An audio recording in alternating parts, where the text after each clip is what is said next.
Sabe aquela parábola do grande banquete que Jesus contou? Os convidados pediram desculpa, falando que não iam poder ir, porque compraram um terreno, uns bois, casaram. Aí o Senhor que estava dando aquele banquete manda chamar os cegos, aleijados, etc. E no fim ainda sobra lugar e ele manda percorrer os becos, etc. para obrigar mais pessoas a entrarem, porque os convidados de maneira nenhuma iam provar do banquete dele. Jesus conta essa parábola em resposta a um comentário que tinha sido feito na mesa que ele estava, que foi assim: bem-aventurado quem comer pão no reino de Deus. E com essa parábola, Jesus coloca basicamente que os convidados não quiseram ir. Em outras palavras, você diz que é bem-aventurado quem comer pão no reino de Deus, mas no fundo, Deus te convida para isso e você não quer ir. Não quer, ou no mínimo, não dá prioridade para isso. Nesse momento, Jesus estava na mesa comendo na casa de um dos chefes dos fariseus.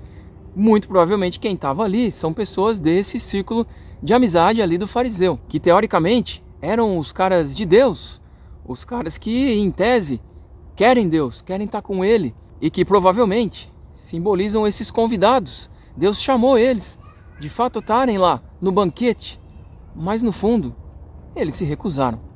E hoje tem muita gente que acha que ir para o banquete é sinônimo de ir para as reuniões da igreja, do grupo lá que você faz parte, estar presente nas atividades que esse grupo tem, etc. Corresponder ao que os líderes religiosos te chamam a fazer.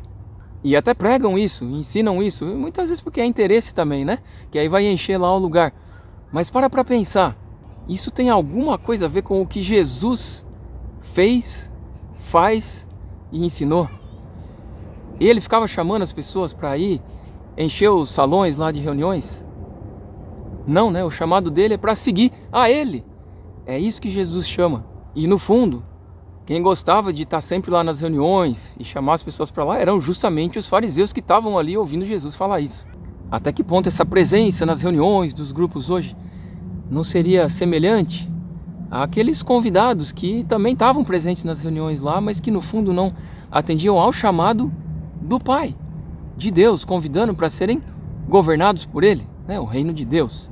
Perceba que essa mensagem aqui que eu estou trazendo não tem a ver com você não poder estar ou ter que estar em alguma coisa. Até porque Jesus falou, respondendo inclusive a uma pergunta de fariseus, que o reino de Deus não vai se dizer que ele está aqui ou está lá.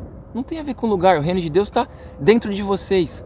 Mas o que eu estou querendo dizer é da gente não se permitir ser iludido por achar que estar presente nesses eventos ser sinônimo de estar no banquete com Deus e ainda querer dizer para os outros que eles têm que fazer a mesma coisa. No fundo, o que importa é seguir Jesus. Então, se está presente em eventos, disfarça que eu estou seguindo ele quando eu não estou, é importante superar isso, para que a gente se concentre em seguir Jesus. E, inclusive, também não faz sentido achar que tá no banquete é tá num grupo, na reunião de um grupo não denominacional também, que no fundo dá na mesma. O importante é a gente andar com Jesus, seguir a ele. E se o banquete está relacionado com o reino de Deus, a gente viver governado por Deus. Inclusive lembrar hoje que muito da religião associa a fala de Jesus de buscar em primeiro lugar o reino de Deus e a justiça dele com você dar prioridade para as atividades do grupo religioso. Mas de novo, para pensar se isso tem a ver com Jesus. O importante é que a gente busque viver seguindo a trajetória que Deus tem, ou seja, reinado por ele, e praticar, andar naquilo que ele considera justo. Outra coisa para destacar aqui é a importância que Jesus dá para os pobres, cegos, aleijados, etc.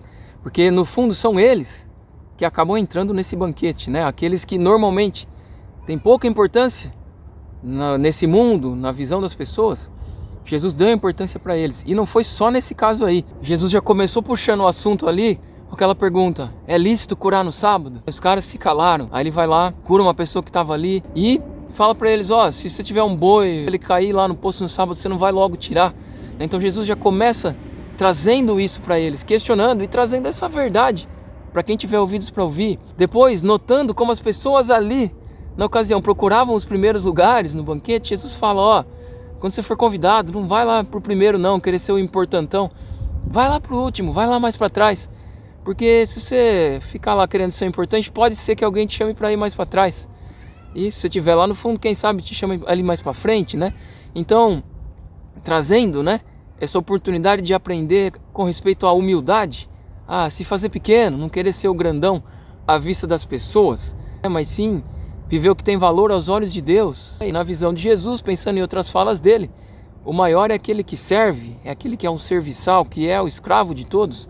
Ou o maior é aquele que se faz pequeno como uma criança, que se humilha como uma criança. E depois, na sequência, Jesus ainda dá outra para eles, que quando você der um banquete, você não convida quem pode te retribuir, convida os pobres, cegos, aleijados. De novo aparecem essas pessoas. E aí Jesus coloca isso para ele, diante de todas essas, que aí vem alguém falar, bem-aventurado quem come pão no reino de Deus. Acho que o cara percebeu que o assunto de Jesus é o reino de Deus, de fato ele fala muito nisso, essa é a boa notícia dele. E aí o cara talvez, vou falar uma que pelo menos essa Jesus vai concordar. Mas foi diante dessa que Jesus contou a parábola do banquete, que as pessoas foram convidadas e no fundo não aceitaram o convite. Então Jesus, não acho que é uma questão de simplesmente querer ser chato ou querer ser o que discorda, mas Jesus está trazendo a real, né? Ele está trazendo palavras que são vida, que são espírito e vida. É isso que ele traz, ele está anunciando a maneira de Deus governar e ela vem acompanhada da mudança de mentalidade. Então, isso é uma oportunidade. Se diante dessas falas dele houver disposição daquelas pessoas e dessas pessoas hoje em mudar de mentalidade, então isso significa que a gente pode ser governado por Deus, e isso é o que tem mais valor. Isso é estar na presença dele, num banquete muito bom, isso é aquela pérola de valor inestimável, etc. É a boa notícia que Jesus vem trazer, e cabe a gente ter ouvidos para ouvir e disposição em mudar de mentalidade, porque o reino de Deus está perto. E vai aparecer aí na tela um outro vídeo que é sobre os adoradores que o Pai procura e o significado de adoração e culto. Tem a ver com essa conversa aqui. Talvez você se interesse em dar uma olhada lá. Falou!